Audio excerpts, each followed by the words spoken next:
سورۃ الحجرات. سورہ حجرات مدنی ہے، ہجرت کے بعد اس کا نزول ہوا. قرآن پاک کی ترتیب کے اعتبار سے اس کا نمبر 49 ہے اور نزول کے اعتبار سے اس کا نمبر 106 ہے.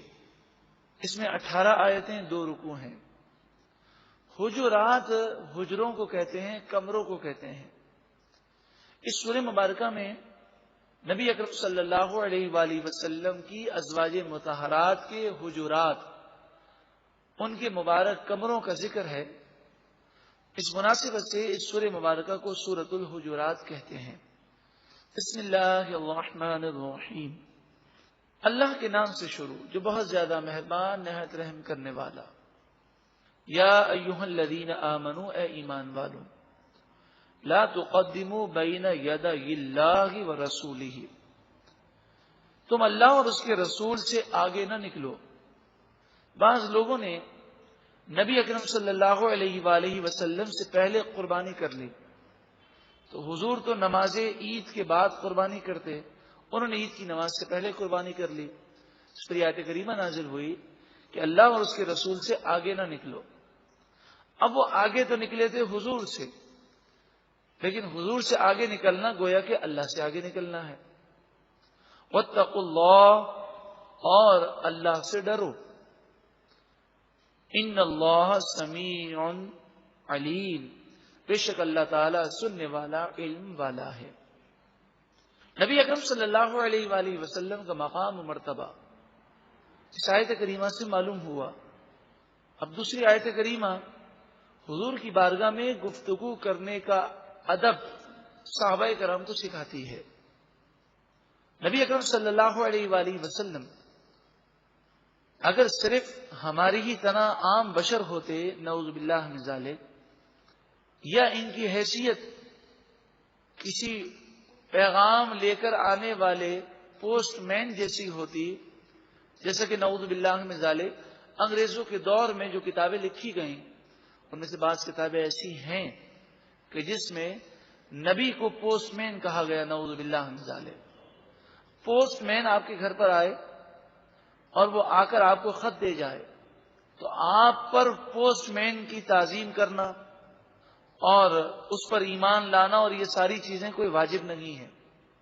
لیکن نبی صلی اللہ علیہ وسلم کا مقام تو اس قدر بلند و بالا ہے کہ ان سے محبت کرنا انتہائی ضروری. جب تک مومن اپنی جان سے زیادہ حضور کو عزیز نہ سمجھے، اس وقت تک وہ ایمان کی حلاوت نہیں پا سکتا. ان سے گفتگو اور ان کے دربار میں حاضری کا ادب اللہ نے سکھایا. یا ایھا الذین آمنوا، اے ایمان والو، لا ترفعوا اصواتکم فوق صوت النبی، نبی کی آواز پر اپنی آوازوں کو بلند نہ کرو. یعنی جب تم حضور سے باتیں کرو اور حضور تم سے کلام کریں، تو آپ نے دیکھا ہوگا جب ہم آپس میں کلام کرتے ہیں تو ادب کا تقاضا یہ ہے کہ وہ سامنے والا جتنی آواز سے بول رہا ہے ہم اس کے برابر بھی نہ بولیں بلکہ اس سے کم آواز میں بولیں. یہ بڑوں کا ادب ہے. تو جب عام بڑوں کا یہ مقام ہے تو نبی کا مقام تو بہت بلند و بالا ہے. وَلَا تَجْهَرُوا لَهُ بِالْقَوْلِ كَجَهْرِ بَعْضِكُمْ لِبَعْضٍ، اور اپنی آوازوں کو حضور کے سامنے بلند نہ کرو، حضور کے سامنے چیخو مت، انہیں چلا کر مت پکارو، جیسے کہ تم آپس میں ایک دوسرے سے چلا چلا کر باتیں کرتے ہو. یعنی آپس میں جب ہم بیٹھتے ہیں تو کبھی کبھی ہم جوش میں آ جاتے ہیں اور کسی کے سامنے ہم چلانا شروع کر دیتے ہیں. تو دنیا کے اندر ٹھیک ہے، لوگ اسے معیوب سمجھتے ہیں، بری چیز ہے، مگر ایسا کرنے سے ایمان برباد نہیں ہوتا. لیکن نبی کی بے ادبی کا جہاں تک تعلق ہے، ان تحبط اعمالکم، کہ کہیں تمہارے اعمال برباد نہ ہو جائیں، وانتم لا تشعرون، اور تمہیں شعور بھی نہ ہو. اعمال صرف اور صرف کفر سے برباد ہوتے ہیں. اتنی آواز بھی نبی کے سامنے نکالنا یہ بے ادبی ہے اور ایمان ضائع ہو جائے گا. لیکن یہ بات یاد رکھیں کہ آواز بلند کرنے سے جو منع کیا گیا، اس سے مراد وہ آواز ہے جو بے ادبی جس سے محسوس ہو. ورنہ صحابہ کرام کے کئی واقعات ہیں کہ نبی اکرم صلی اللہ علیہ وآلہ وسلم کو ایک صحابی نے دیکھا، وہ دیہاتی تھے اور انہوں نے حضور کا دیدار تو کیا ہوگا مگر حضور سے روزانہ ملاقات نہ تھی. تو کسی مقام پر حضور جلوہ افروز تھے، اچانک ان کی نظر پڑ گئی تو خوشی سے حضور کے سامنے چلانے لگے، اور حضور اقدس صلی اللہ علیہ وآلہ وسلم نے ان کی خوشی کو پسند فرمایا. تو یہ چلانا بے ادبی کے لیے نہیں تھا. انہوں نے دور سے ہی حضور کو پکارنا شروع کر دیا. تو کسی نے ان سے کہا کہ آپ اتنا زور زور سے کیوں کہہ رہے ہیں؟ تو کہا کہ محبوب کو بڑے دنوں کے بعد میں نے دیدار کیا ہے، محبوب کا دیدار مجھے بڑے دنوں کے بعد نصیب ہوا ہے، میں اپنے جذبات پر قابو نہیں رکھ پا رہا. اسی طرح حضرت عباس رضی اللہ تعالی عنہ غزوہ حنین کے موقع پر جب مسلمان بڑی تیزی کے ساتھ بھاگنے لگے تو حضرت عباس نے حضور کے پاس کھڑے رہ کر اتنا زور سے چیخ ماری اور اتنی زور سے آواز نکالی کہ دور دور تک، یہ میلوں تک آواز گئی، اور بھاگنے والے مسلمانوں کو آپ نے آواز دے کر بلایا کہ یہاں پر آ جاؤ. کہتے ہیں اس قدر زوردار آواز تھی کہ قریب میں جو حاملہ عورتیں تھیں ان کے حمل گر گئے. لیکن اس وقت ضرورت تھی کہ وہ مسلمان جو بددل ہو کر گھبرا کر بھاگ رہے ہیں ان کو حضور کی طرف بلایا جائے. تو حضور کے سامنے موجود رہ کر وہ اتنی زور سے آواز نکال رہے ہیں، لیکن پھر بھی قرآن و حدیث میں یا مفسرین و محدثین کے اقوال میں کہیں بھی حضرت عباس کے بارے میں یہ نہیں کہا گیا کہ یہ انہوں نے بے ادبی کی. تو یہاں جو مراد ہے کہ بے ادبی کا انداز نہ ہو، کہ جیسے ہم اپنے والد سے بات کرتے ہیں تو بات جب والد صاحب کرتے ہیں ہمیں ان کی بات سمجھ میں نہیں آتی تو ہم چیخنا شروع کر دیتے ہیں. پھر یہ تو نبی کا مقام ہے، والدین کے سامنے بھی چیخنے سے منع ہے، لیکن اگر ضرورت ہو تو آواز بلند نکالنے میں حرج نہیں. مثلا والدین ہیں، ان میں سے کوئی بوڑھا ہے اور بڑھاپے کی وجہ سے وہ کم سننے کے عادی ہیں، وہ سن نہیں سکتے، تو اگر آہستہ آہستہ کہیں گے تو ان کو تو کچھ سمجھ میں نہیں آئے گا، تو ان کے سامنے زور سے آواز نکالنی پڑتی ہے. یہ چونکہ عذر ہے اور اس میں بے ادبی کا پہلو نہیں تو یہ جائز ہے. آج بھی جب ہم نبی اکرم صلی اللہ علیہ وآلہ وسلم کی بارگاہ میں حاضر ہوتے ہیں تو آپ دیکھیں ترکی دور حکومت میں جب مدینہ منورہ کی خدمت حاصل تھی تو سنہری جالیاں اور مسجد نبوی شریف کا وہ حصہ جہاں پر ریاض الجنہ ہے، یہ حصہ ترکی دور حکومت کا بنا ہوا ہے. اس کے اندر حضور کی محبت میں کئی اشعار انہوں نے چھتوں پر لکھے اور کئی اشعار پلروں پر لکھے. لیکن پھر جن لوگوں کو حضور سے محبت نہ تھی انہوں نے آہستہ آہستہ وہ مٹانے شروع کیے. لیکن کئی چیزیں ابھی بھی باقی ہیں، وہ ہر سال کچھ نہ کچھ حصہ مٹا دیتے ہیں اور اس پر رنگ پھیر دیتے ہیں. کیونکہ وہ ایک ساتھ یہ کرنے کی جرت نہیں کرتے تو وہ بڑی سازش کے ساتھ آہستہ آہستہ کرتے ہیں. جیسے سعودی عرب میں ہر سال تقریباً 4-5 مسجدیں شہید کر دی جاتی ہیں، ایک ساتھ ساری مسجدوں کو شہید نہیں کیا جاتا. یہ 4-5 مسجدیں وہ شہید کی جاتی ہیں جن مسجدوں کو حضور سے نسبت ہے کہ حضور صلی اللہ علیہ وسلم نے یہاں نماز پڑھی، یہاں پر قیام کیا، تو پرانے لوگوں نے حضور کی محبت میں مسجد بنا دی تاکہ ہم یہاں آ کر نماز پڑھیں اور جہاں پر حضور نے قیام کیا اس قیام کی برکتوں سے مالا مال ہوں. لیکن بعض لوگ ایسے ہیں کہ جو اس مسجد میں جانا اور حضور نے جہاں قیام کیا وہاں موجود ہو کر اللہ تعالیٰ سے دعا مانگنا حضور کے وسیلے سے وہ اس کو شرک سمجھتے ہیں.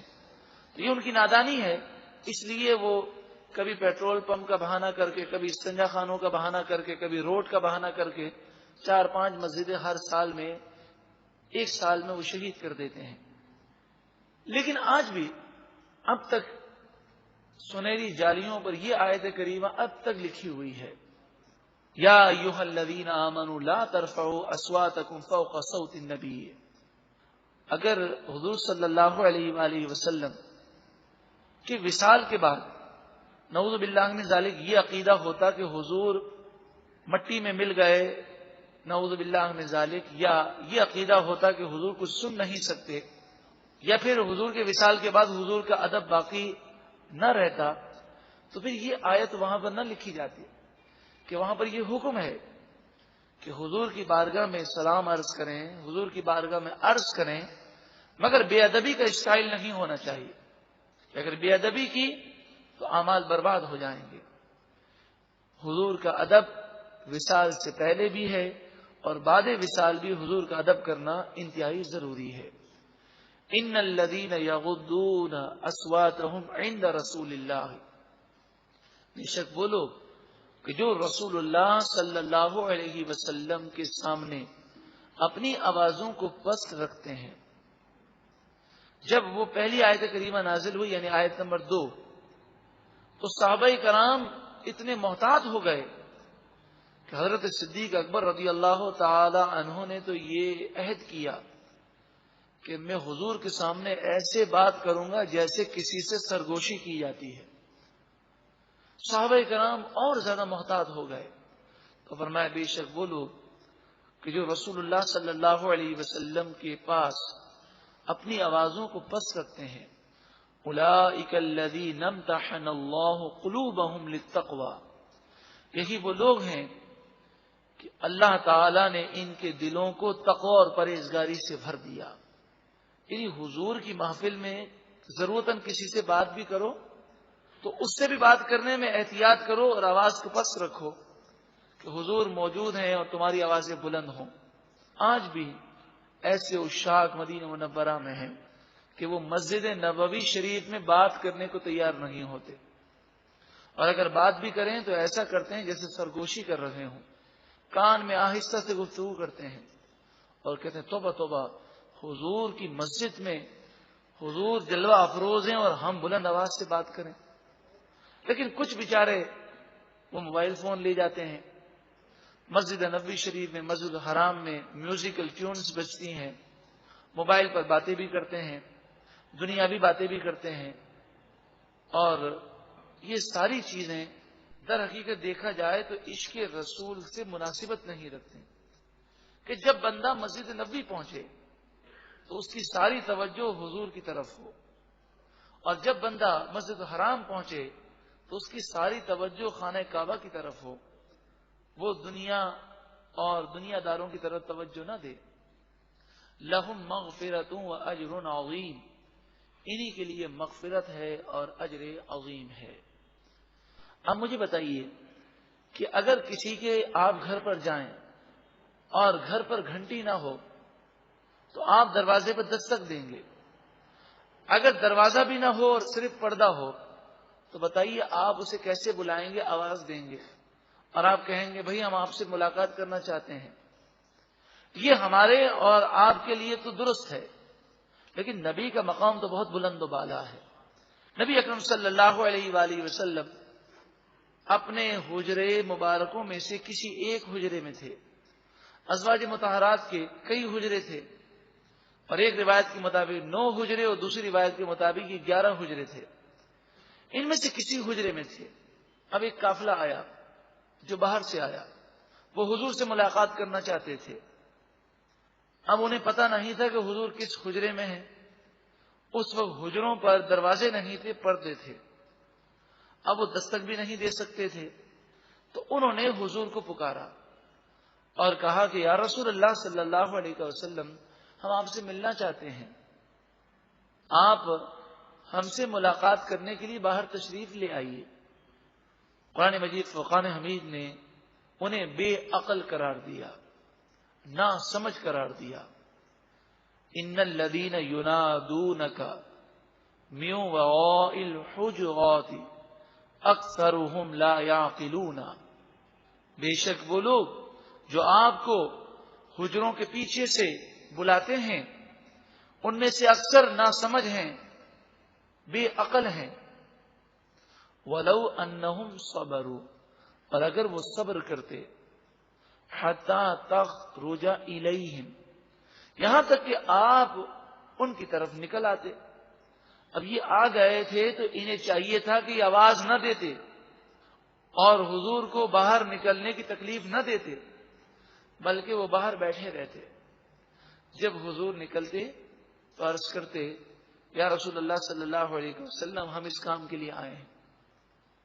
یہ کتنا ادب قرآن نے حضور کا سکھایا۔ لَكَانَ خَيْرًا لَهُمْ، اگر ایسا کرتے تو یہ ان کے لیے بہتر تھا، لیکن چونکہ یہ ان سے نادانی ہو گئی تو فرمایا واللہ غفور رحیم، اور اللہ بخشنے والا مہربان ہے۔ ان تمام باتوں سے معلوم یہ ہوا کہ نبی اکرم صلی اللہ علیہ وسلم کی ادنا سی بے ادبی یہ انسان کو نقصان میں ڈالتی ہے۔ انسان کی کوشش ہونی چاہیے کہ وہ ایسی کتابوں کا مطالعہ کرے، وہ ایسے واقعات پڑھے کہ جس سے عشق رسول میں اضافہ ہو اور اللہ کے رسول سے محبت پیدا ہو۔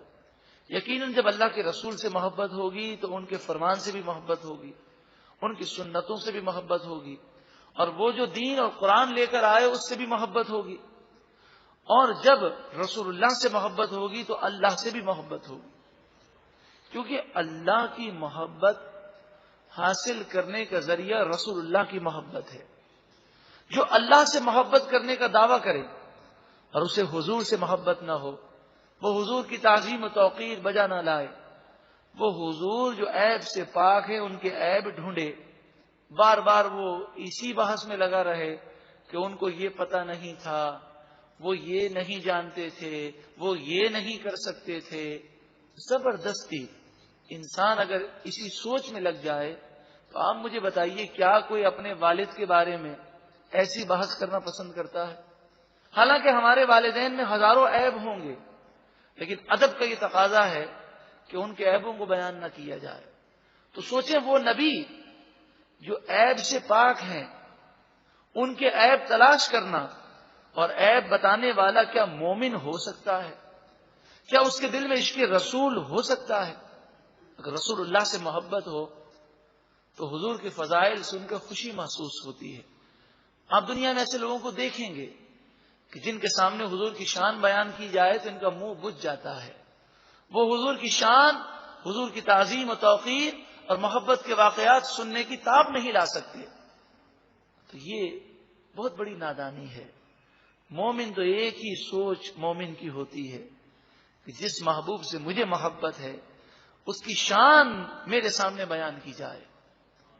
یا ایھا الذین آمنوا، اے ایمان والو، ان جاءکم فاسق بنبأ، کوئی فاسق تمہارے پاس کوئی خبر لے کر آئے، فتبینوا، فوراً تم غصے میں مت آ جایا کرو، چاہیے کہ تم تحقیق کرو، ان تصیبوا قوما بجہالۃ، کہ کہیں تم نادانی کی وجہ سے کسی قوم کو نقصان نہ پہنچا دو، فتصبحوا علی ما فعلتم نادمین، پھر جو تم نے کیا اس پر تم بہت افسوس کرو، پھر تمہیں احساس ہو کہ غلط فہمی کے اندر ہم نے یہ کر لیا۔ تو کوئی آ کر تمہیں یہ کہے کہ فلاں نے یوں کیا تو فوراً سن کر یقین نہ کر لو، تحقیق کرو کہ واقعی ایسا معاملہ ہے یا نہیں۔ یہ آیت اس پر نازل ہوئی کہ نبی اکرم صلی اللہ علیہ وسلم نے ایک مسلمان کو ایک قبیلے کی طرف زکوٰۃ کے اونٹ اور جانور لینے کے لیے بھیجا۔ یہ وہاں پر گئے تو اس قبیلے سے ان کی لڑائی تھی زمانہ جاہلیت میں۔ اب جب وہ وہاں پر گئے اور انہیں پتہ چلا کہ نبی صلی اللہ علیہ وسلم کے قاصد ہیں تو انہوں نے اپنی نفرت کو ختم کر دیا اور وہ ان کے استقبال کے لیے نکلے کہ آج ہم اپنے اختلافات کو بھلا دیتے ہیں سابقہ، چونکہ انہیں حضور نے بھیجا ہے، یہ حضور کے قاصد ہیں تو ہم ان کی تعظیم کریں گے۔ اب یہ لوگ جب نکلے تو اس زمانے کے قاعدے کے مطابق تلواریں، تیر اور نیزے تو ہر وقت ان کے ساتھ ہوتے تھے، کوئی باقاعدہ فوج تو نہ تھی۔ جب انہوں نے ان کو دیکھا اور غور و فکر کیا اس مسلمان نے، تو انہوں نے دیکھا کہ ان کے پاس تیر بھی ہیں، نیزے بھی ہیں، تلواریں بھی ہیں، حالانکہ یہ وہاں کا عرف تھا، لیکن چونکہ ان کی اور اس قبیلے کی آپس میں جنگ رہی تھی تو انہیں یہ خوف محسوس ہوا کہ کہیں یہ مجھے مارنے کے لیے آ رہے ہیں، تو ڈر کے مارے یہ واپس بھاگ گئے اور جا کر انہوں نے حضور صلی اللہ علیہ وآلہ وسلم سے اپنے گمان کو بیان کیا.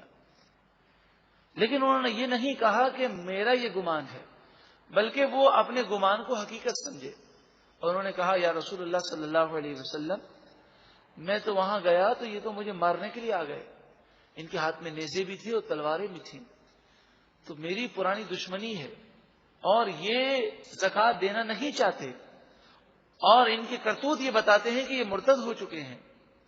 تو نبی اکرم صلی اللہ علیہ وآلہ وسلم نے تحقیق کے لیے حضرت خالد بن ولید کو بھیجا. وہ گئے تو ان لوگوں نے بڑا ان کا استقبال کیا اور انہوں نے زکوٰۃ بھی دی. حضرت خالد بن ولید نے دیکھا کہ وہ نماز بھی پڑھ رہے ہیں، اذانیں بھی ہو رہی ہیں، وہ نہ مرتد ہوئے ہیں نہ انہیں زکوٰۃ دینے سے کوئی نفرت ہے. اس پر آیت کریمہ نازل ہوئی کہ غلط فہمی کی بنیاد پر اگر فوراً فیصلہ کر دیا جاتا اور مسلمان اس بستی پر حملہ کر دیتے تو بتائیے کتنا بڑا نقصان ہوتا. تو اس لیے کوئی ایک آدمی کی خبر آئے اور تمہیں ذرا بھی شک پڑ جائے تو پہلے اس کی تحقیق کر لو. اللہ تبارک و تعالی ہمیں ان باتوں پر عمل کرنے کی توفیق عطا فرمائے. سورۃ الحجرات، اس میں بے شمار ایسی باتیں ہیں کہ جو معاشرتی برائیاں پائی جاتی ہیں اس کا حل اس سورہ مبارکہ میں پیش کیا گیا. جیسے کہ ابھی آپ نے سنا کہ سنی سنائی بات پر فوراً فیصلہ نہ کر لیا جائے، تحقیق کی جائے. اکثر جھگڑوں کی بنیاد اور نفرتوں کی بنیاد اسی پر ہے کہ سنی سنائی باتیں آگے بھی پہنچائی جاتی ہیں اور اسی پر بھروسہ کیا جاتا ہے. اللہ رب العالمین ہمیں سورۃ الحجرات صحیح معنوں میں سمجھنے کی توفیق عطا فرمائے. ارشاد فرمایا وَاعْلَمُوا، اور خوب جان لو، انا، بے شک، فیکم، تمہارے درمیان، رسول اللہ، اللہ کے رسول ہیں. تم خوب جان لو بے شک تمہارے درمیان اللہ کے رسول موجود ہیں. تمہیں چاہیے کہ تم انہی کی فرما برداری کرو. لو یطیعکم، اگر وہ تمہارا کہنا مانے، فی کثیر من الامر، بہت سارے معاملات میں، کثیر کے معنی بہت، امر کے معنی معاملات. اگر رسول اللہ صلی اللہ علیہ وسلم تمہاری باتیں مانے بہت سارے معاملات میں، فی کثیر من الامر، لعنتم، ضرور تم مشکل میں پڑ جاؤ گے. حضور کی مثال ایسے ہے جیسے ایک شفقت اور محبت کرنے والے والد. حضور تو اس سے بھی بڑھ کر ہیں.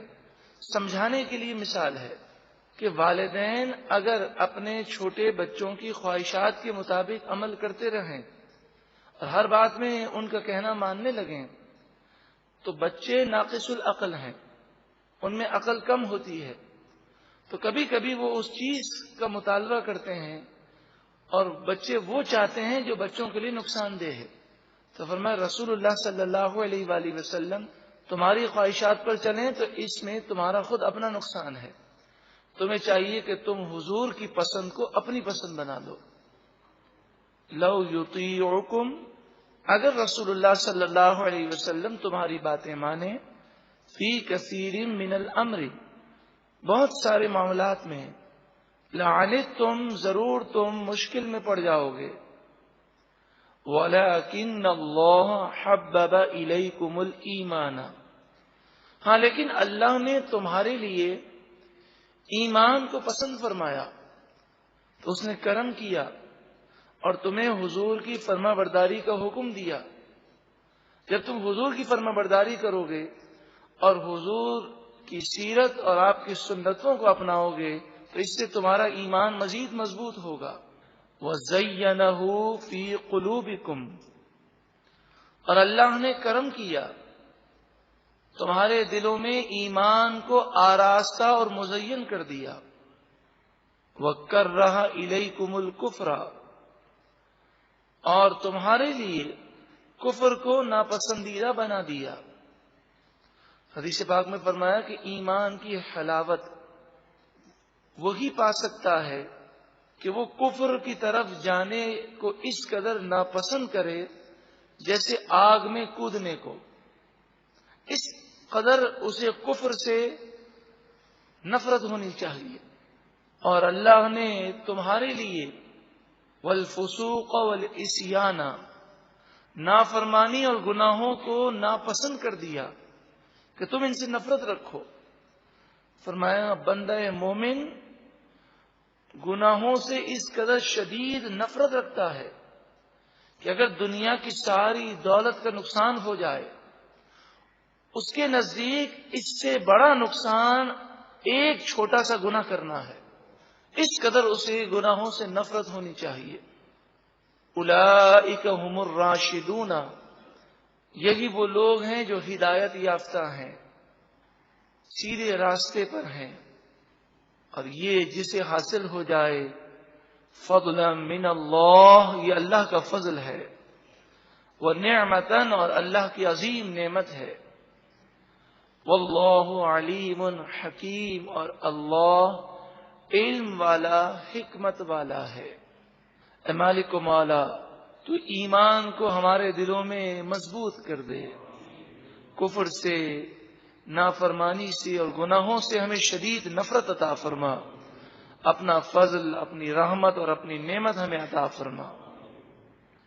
وَإِنْ، اور اگر، طائفتان، دو گروہ، من المؤمنین، مومنوں کے، اقتتلوا، وہ آپس میں لڑیں، اگر مومنوں کے دو گروہ میں آپس میں لڑائی ہو جائے، فَأَصْلِحُوا بَيْنَهُمَا، تو ان کے درمیان تم صلح کروا دو، ان نفرت کی آگ اور بھڑکانے کے بجائے صلح کرانے کی کوشش کرو۔ اور صلح کرانا اس قدر باعث سعادت ہے اور کس قدر اہم چیز ہے کہ صلح کرانے کے لیے جھوٹ بولنا بھی جائز ہے۔ جھوٹ بولنے سے مراد یہ ہے کہ جب آپ کسی کے سامنے ساری باتیں بتا دیں گے کہ اس نے تمہارے بارے میں یہ کہا، تو نفرت کی آگ میں اور اضافہ ہوگا۔ لیکن اس نے تو، آپ جب گئے تھے تو اس نے تو بہت برائیاں کی، لیکن اب آپ جا کر اس سے کہیں کہ وہ تو تمہاری تعریف کر رہا تھا، وہ تو یوں کہہ رہا تھا۔ اس طرح دونوں طرف جب یہ فضا قائم کی جائے گی تو دونوں نرم پڑ جائیں گے، اور جب دونوں وہ نرم پڑ جائیں اور صلح کرانے والے کو احساس ہو اب دونوں صلح کے لیے راضی ہیں، دونوں کو بٹھا کر پھر ان کی صلح کروا دی جائے۔ لیکن یہاں پر، ہمارے یہاں پر معاملہ ذرا برعکس ہے۔ ہم صلح کرانے والی سعادت تو حاصل نہیں کرتے، لیکن آگ لگانے والی حرکت ضرور کرتے ہیں۔ ایک کی بات دوسرے کو پہنچانا، ایک تو چیز ہے غیبت۔ غیبت کے معنی یہ ہے کہ جو برائی اس میں موجود ہے وہ برائی غیر موجودگی میں کی جائے، جو عیب اور جو برائی اس میں موجود ہے یہ حرام ہے۔ اس سے بڑھ کر ایک گناہ ہے، وہ ہے تہمت، بہتان لگانا، کہ جو عیب اور جو برائی اس میں موجود نہیں وہ برائی بیان کی جائے۔ تو اکثر ہمارے یہاں غیبت بھی پائی جاتی ہے اور تہمت و بہتان بھی ہے۔ پھر ایک برائی ہے چغلی کھانا۔ چغلی کی تعریف اور چغلی کی ڈیفینیشن یہ ہے کہ ایک کی بات دوسرے کو اس انداز سے پہنچا دینا کہ دونوں میں آپس میں نفرت ہو جائے، اگر نفرت ہو تو نفرت میں اضافہ ہو جائے۔ تو ہمیں سوچنا چاہیے کہ اگر ہم کسی کی بات کسی کو پہنچاتے ہیں تو کہیں ایسا تو نہیں ہوگا کہ یہ بات پہنچانے سے اس کی نفرت میں اضافہ ہوگا یا نفرت ہو جائے گی۔ تو ایک کی بات دوسرے کو اس انداز سے پہنچانا کہ نفرت ہو جائے یا نفرت میں اضافہ ہو جائے، یہ چغلی ہے، چاہے وہ بات سچی ہو۔ کسی کا عیب غیر موجودگی میں ذکر کرنا وہ غیبت ہے، اور ایسا عیب ذکر کرنا جو اس میں موجود ہی نہیں وہ جھوٹا الزام لگانا، تہمت اور بہتان ہے، جو غیبت سے بڑھ کر گناہ ہے۔ اور چوتھی چیز ہے سامنے عیب بیان کرنا۔ تو سامنے عیب بیان کرنا یہ دل آزاری ہے، دل کا دکھانا ہے. تو ہمارے یہاں پر ان چیزوں کو بہت زیادہ اچھالا جاتا ہے، حالانکہ قرآن مجید فرقان حمید تو فرماتا ہے فَأَصْلِحُوا بَيْنَهُمَا، پس تم ان دونوں گروہ کے درمیان صلح کرواؤ. فَإِن بَغَتْ إِحْدَاهُمَا عَلَى الْأُخْرَى، لیکن جب تم دیکھو کہ صلح کرانے کے باوجود ایک گروہ صلح کرنے کے لیے تیار نہیں اور وہ دوسرے گروہ پر زیادتی کر رہا ہے، ظلم کر رہا ہے، فَإِن بَغَتْ إِحْدَاهُمَا عَلَى الْأُخْرَى، پھر اگر ان دونوں گروہوں میں سے ایک گروہ دوسرے پر ظلم کرے اور وہ تمہاری بات ماننے کو تیار نہ ہو تو اس ظالم کا ساتھ مت دو. فَقَاتِلُوا الَّتِي تَبْغِي، تو اس گروہ سے لڑو کہ جو ظالم ہے، ظلم کرنے والا ہے. حَتَّى تَفِيءَ إِلَىٰ أَمْرِ اللَّهِ، یہاں تک کہ وہ گروہ اللہ کے حکم کی طرف لوٹ آئے. لیکن ہمارے یہاں ہم اکثر اوقات ظالم کا ساتھ دیتے ہیں، خاندان کی وجہ سے یا کاروباری تعلقات کی وجہ سے. قرآن تو ہمیں یہ حکم دیتا ہے کہ اگر ظالم، چاہے وہ ہمارا قریبی رشتہ دار ہو، ہمیں اس کا بائیکاٹ کرنا چاہیے اور اسے پہلے سمجھانا چاہیے، ورنہ پھر اسے کم از کم ملامت تو کرنا ہی چاہیے تاکہ آئندہ اسے کچھ شرم آئے.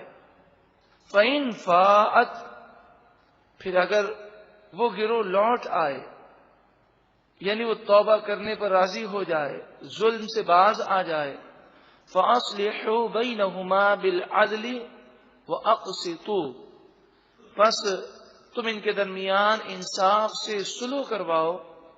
وَأَقْسِطُوا، اور یہ بات یاد رکھو کہ انصاف کرو. اگر عدل و انصاف قائم نہ کیا جائے تو یہ بات یاد رکھیں کہ ظالم کا اگر ہم ہاتھ نہیں روکتے، یہ ہم سے انصاف طلب کیا جائے اور ہم چشم پوشی کریں، چاہے اپنے مفاد کے لیے چاہے کسی اور وجہ سے، تو بے انصافی، نا انصافی یہ مزید نفرتوں کو پیدا کرتی ہے اور مزید بے راہ روی کو پیدا کرتی ہے. آج ہمارے معاشرے سے اوپر سے لے کر نیچے تک انصاف ختم ہو چکا ہے. صرف آپ اپنے گھر کی مثال لے لیجئے کہ گھر کے جو بڑے ہیں وہ اکثر یہ شکوہ کرتے ہیں کہ ہمارے بچے، ہماری اولاد یا ہمارے گھر کے دیگر افراد ہماری بات نہیں مانتے. اس کی سب سے بڑی وجہ بے انصافی ہے کہ اگر گھر میں دو عورتوں کا جھگڑا ہو یا اولاد میں آپس میں جھگڑا ہو تو اس وقت بڑے کو چاہیے کہ وہ کسی کی رعایت نہ کرے اور جو غلطی پر ہے اس کی غلطی کی نشاندہی کرے اور جو حق پر ہے اس کا ساتھ دے. لیکن ہوتا یہ ہے کہ جو ہمیں عزیز ہوتا ہے، ایک کی بات سنی اور دوسرے کی بات سنے بغیر ہم نفرت کا اظہار کر دیتے ہیں. تو جب ہمارے گھر میں رہنے والے افراد کو انصاف نہیں ملتا تو دلی طور پر وہ ہم سے بدظن ہو جاتے ہیں. تو جب اولاد یا گھر کے دیگر افراد اور گھر کے سربراہ سے بدظن ہو جائیں تو پھر آپ جانتے ہیں کہ یہ لڑائی جھگڑے کبھی ختم نہیں ہوتے، کیونکہ انہیں یہ امید ہی نہیں ہوتی کہ ہمارے گھر کے سربراہ انصاف کریں گے. تو جب انصاف کی امید ہی نہیں تو وہ پھر آئندہ جھگڑوں کے اندر وہ گھر کے سربراہ کو منصف یا حاکم یا ثالث مقرر نہیں کرتے، وہ خود ہی جھگڑوں کو نمٹانے کی کوشش کرتے ہیں. اسی طرح کوئی استاد ہے، کوئی افسر ہے تو اپنے ماتحت کے بارے میں اس سے پوچھا جائے گا اور اس کے لیے انصاف کرنا ضروری ہے. اگر ہمارے معاشرے میں انصاف ہوتا اور انصاف ہوتا ہوا نظر آتا تو یہ معاشرے کی بے راہ روی نہ ہوتی اور ہر کوئی اپنے ہاتھ میں قانون لینے کی کوشش نہ کرتا. ان اللہ یحب المقسطین، بے شک اللہ تعالی انصاف کرنے والوں کو پسند فرماتا ہے. بے انصافی یا نا انصافی کی وجوہات کیا ہیں؟ مفسرین فرماتے ہیں ایک وجہ تو محبت ہے کہ جس سے ہمیں زیادہ محبت ہوتی ہے اکثر یہ ہوتا ہے کہ اس کی باتیں ہی ہمیں سمجھ میں آتی ہیں. دوسری چیز کان کا کچا ہونا، جس نے پہلے آ کر ہمیں سچویشن بتا دی، اب چاہے اس نے سچ کہا کہ جھوٹ کہا، ہم نے ایک ذہن بنا لیا.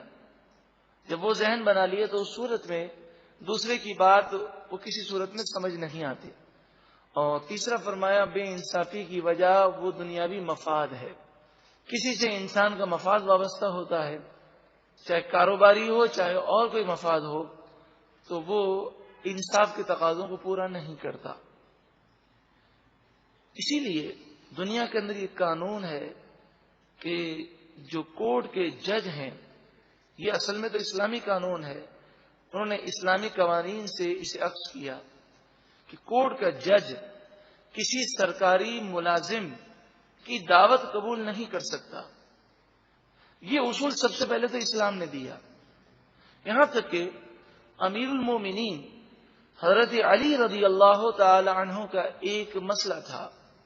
آپ کورٹ میں پیش ہوئے تو جو قاضی تھے وہ امیر المومنین حضرت علی رضی اللہ تعالی عنہ کی تعظیم میں کھڑے نہیں ہوئے اور کہا یا امیر المومنین، آپ ہیں امیر المومنین، لیکن اس وقت آپ کورٹ میں آئے ہیں، عدالت میں آئے ہیں، تو آپ کے ساتھ وہی معاملہ کیا جائے گا جو عام لوگوں سے ہوتا ہے.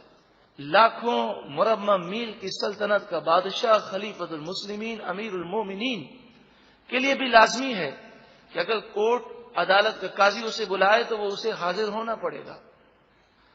یہاں تک کہ جب حضرت امیر المومنین نے یہ کیس کیا کہ فلاں شخص نے میری زرہ چورائی ہے، تو اس قاضی نے کہا کہ آپ کے پاس کوئی گواہ ہے؟